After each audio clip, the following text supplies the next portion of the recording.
everybody, welcome back to another video. Hope you all are doing good and well. If you're brand new here, my name is Nikki, and in today's video I'm talking about my nail polish pet peeves with you guys. So when I thought about topics to share, things to share about this topic with you guys, I told myself that I needed so many things to share with you guys that I didn't dislike, but I really don't need a whole 20-point list to share with you guys. I don't even have that many things I dislike about this hobby, but there are a few that are just petty and silly, but these things are funny and interesting to talk about, so we're going to today.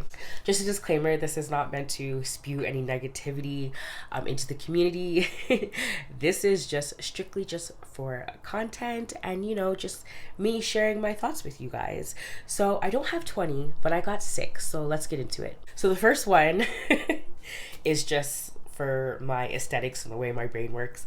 I do not like misplaced nail polish labels, or the words don't match up with the polish label. So here I have Polish for Days Ghosts at the Gate, and you see when you just flip open the bottom, the name is there, it's straightforward, it's labeled precisely with the Polish for Days logo. You just look at Ghosts at the Gate.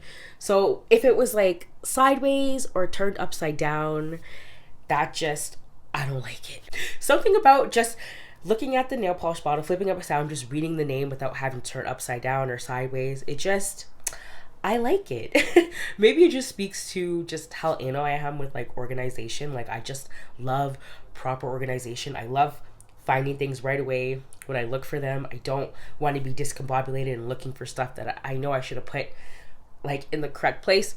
And that's how I feel about reading the names of the nail polish bottles. So yeah, it's silly, but it's something that I just love to see. Even when I film my haul videos, I'm secretly seething inside when I have to be like, this is the name of the polish, and then turn it another way. So what I'll do is I will actually just take off the label and put it the way that I like. Sometimes they rip and I'm like, dang, that was not a good idea. But I have to attempt to make the things I like better, or else I'm just gonna dislike it forever, right? So yeah, that's what I do. So that was number 1. Number 2 is brushes that are too big for the bottle head.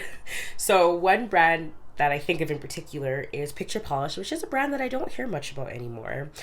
But I use their polish Ahoy, which is a beautiful deep green polish with a bunch of black and silver flakes in there. So when I opened it, I used this for the first time, but using the bottle, taking the polish, dipping it, and then putting it on my nail beds, the bristles kind of got everywhere, and it made the head of the bottle pretty gunky. So I didn't like it. I figured, if you're gonna make a wide brush, then the neck of the bottle should match how big it is, just so there's no cleanup after and gunk on the on the bottle cap. Because as we all know, when polish gets in there, the caps get really, really hard to open after, and we have to use pliers or teeth. Never do that. But yeah, I love it when I can't be picky about this, but I am, because if you have a wide flat brush, which we all love and use, I feel like it should just match how big the neck of the bottle is, just so no gunk gets in there, so they're easier to open. I know I just repeated what I said, but I want to be more clairvoyant, so here we are. But yeah, that is definitely a pet peeve of mine. H&M kind of does it sometimes too, but I don't know why I'm more lenient on H&M, just because I love them so much. Not that I don't love Picture Polish, but yeah, that was just one thing that I noticed about sizes of wide flat brushes and the bottlenecks. Number 3 is a pretty common one, and it's one that does really bug me. It's misleading swatch photos or bottle shots. So this doesn't happen often, but you'll buy a polish, you'll use it, and it looks nothing like how it was advertised. And to me, that is false advertisement, because there's nothing worse than buying something and then not really getting what it was, like when you purchase off of Wish or Temu, which I never have, because I'm just so scared that it's never going to be what you see online. And one polish I have in particular that did kind of make me think about this topic is Vanessa Molina's Glorious Sky. So this came out in PPU of March 2022. I don't remember what the theme was, but yeah, this polish, the flakies were much larger in the swatch photos. And yeah, I think when I wore this, I said I was so impressed with it. And I don't know why, because I don't think that I was. When I was really looking at my hands after wearing it, I was like, this looks nothing like the swatch pictures. Like, and I don't get me wrong, I love Vanessa Molina. Her flakies are out of this world. But for me, this one really did fall flat. Look nothing like the swatch pictures. I'm keeping it again just to try it for a second time. But yeah, especially since her milliliters are so small and quite expensive, I was pretty bummed out about this one. But I am going to try it again, maybe use it as a topper before I decide to destash it. And that's the thing, I don't want to destash this polish and have somebody else use it and find that that's not what they were looking for. So usually when that happens, I'll just find other ways to wear the polish, or I will try to destash it with the transparency that, you know, it might not be what you're looking for, but you could still like it.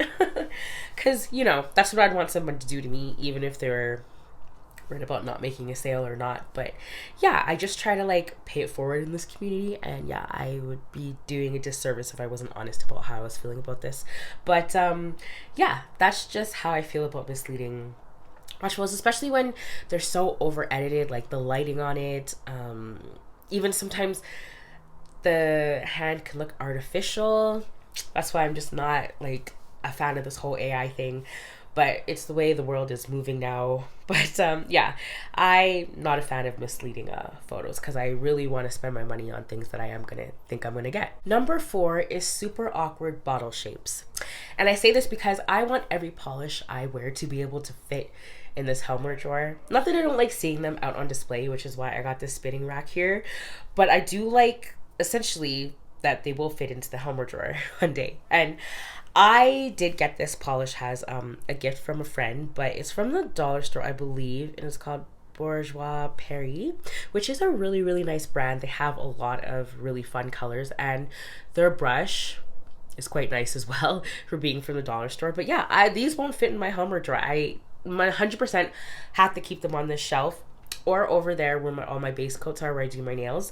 But yeah, I'm not a fan of Aqua bottle shots. I like my most favorite shape of bottles, I think, are Essies, like little square ones, because they just fit so cute and they're very compact, so you can just don't have to utilize a lot of space to fit in them. And that's why I feel like Helmer drawers are so ideal. So I want the ideal size of the Helmer drawer to fit my ideal shapes of bottle sizes. So I feel like this is the only one I have in my collection that I'm not really the biggest fan of, just because how long the this part is. And does this part really need to be this long? Like, is that necessary? I get it's for the aesthetic, but I could do without it. I could do with a little handle. First world problems, obviously. But yeah, I wish that these would fit in my Helmer drawers, and they don't, so I have to leave them on display. So although this was a gift, I didn't pick this at my own free will, which is even better, honestly. But yeah, I love bottle shapes that just, you know, make sense. And to me, this one does not. It's awkward. You can't fit it anywhere. Like, where am I supposed to fit this in my Helmer drawer? I can't, but if I could, like, where would I put this, you know? It doesn't really correlate with any of the other bottles I have here. So yeah, awkward bottle shapes, not a fan. Mostly because of just how they will fit into your nail polish collection. But that was number 4. This next one is a doozy, man. This it just makes this hobby just a bit annoying. It's the Canadian shipping for me, you guys. Oh my goodness. The amount of shipping that I tried to save that I don't is just really it's a bit jarring, just how much us Canadians have to spend on, you know, and mostly indie makers are all in the States. There's only a select few that are in Canada, like Christina at Crucible Designs, she's a gem, and Sarah over at Saki Cosmetics as well. But yeah, majority of indie makers are all live in the States, and yeah, just getting polishes here is a struggle. Sometimes some of the group buys I do, they're so helpful, but a lot of the times we get charged duty fees.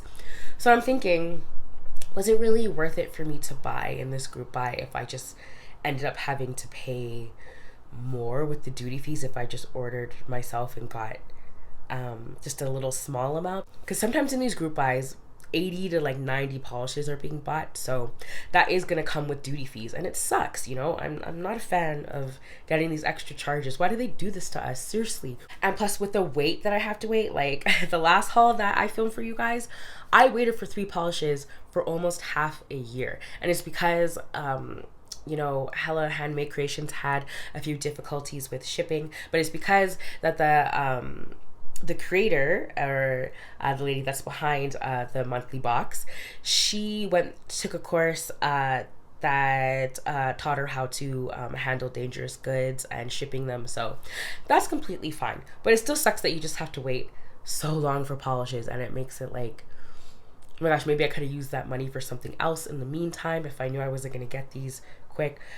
I know it doesn't matter, and it's taught me patience, I guess, which I do have a lot of in general, but yeah, it just it made me think, do I need to stop spending so much on this if I'm not getting my products right away, just because, especially with me just getting out of debt last year, and you know, just thinking more consciously about my money. I am holding off on doing like big orders with group buys, just because the duties that we have to pay are just not really saving me any money in the end. So it's just a bit disheartening, but it sucks because my love for nail polish is just so strong. So if there's some things I can get, I think I'll just try and do it on my own now, just to, you know, save me the headache of having to just wait for so long, and then having it wait to get to the coordinator that does our group buys, who is a gem, by the way. So much work goes into these group buys, and I'm just so thankful that the ladies that I do the group buys with have a lot of patience and work really hard to get us all our polishes. But doesn't mean that I can't feel a way about having to wait for them, or just having duty fees, which is nobody's fault. It just is what it is. But I don't like it, you know. Canadian shipping is tough. It does make it easier, but sometimes when there's just all these extra fees that you weren't anticipating, it does make it very jarring to keep doing it. So yeah, Canadian shipping is just, her and I, or he and I, we're not friends, okay? We're not. And honestly, that's why all my haul videos are always so late. I don't know if you guys mind that or not, but yeah, I'll be hauling polishes that I got like 5 or 6 months ago that I bought. So it's a little weird. And it probably goes for UK buys too, you know, just coordinating and just getting the polishes out. Our coordinator here that does our group buys, we get them stamp shipped to us. So you guys probably know what that means, but if you don't, it's just where we take like a letter size envelope and we weigh it on a little scale, and then we just put the amount of stamps that are used for the weight, and we just ship it out. Sometimes they come back, especially if you're sending it to Quebec or Ontario. Sometimes they'll just be sent back, but it's either that the envelope size is too big or you didn't put enough stamps on. So yeah, that's also another ordeal in itself. But yeah, that is one thing I do not like. The Canadian shipping is a bitch. And we have reached the last pet peeve of mine, which is, and I think we all can relate to this, toxic nail polish groups. So there's one group on Facebook in particular. I don't know if you guys know what it is, but I'm not going to say it because I don't want to create drama or anything. But yeah, sometimes I do feel like a lot of bullying goes on in these groups, and sometimes the admins just kind of sit there and like twiddle their fingers like they didn't see anything. I'm not a fan of enabling bullying or disrespecting people, especially over a hobby that is supposed to bring you joy. It's just very mean girlish and very petulant to me, and I don't want to be a part of anything like that. You know, I didn't like high school, and I don't plan on going back either. In particular, there was one post that someone made in the group, and they were talking about